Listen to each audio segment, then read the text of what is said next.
Mheshimiwa Jenista tumefanya naye kazi kama mbunge na kama mawaziri.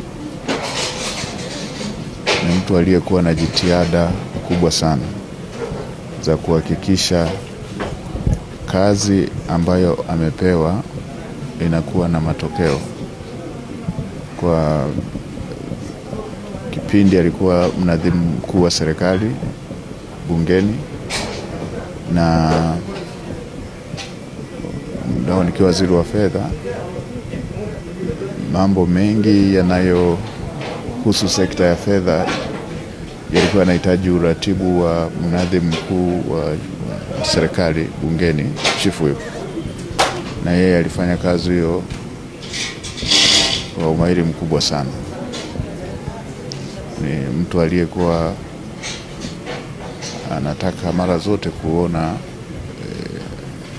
anatimiza wajibu kikamilifu na kupata matokeo ya kazi anayofanya. Tumeshtushwa sana na tukio hili la msiba, kwa sababu ni majuzi tu hivi tulikuwa wote bungeni na hakuwa analalamika jambo lolote linalohusiana na masuala ya kiafya. Kwa hiyo tunamwachia Mungu. Yeye alitoa na sasa ametoa, jina lake lihimidiwe.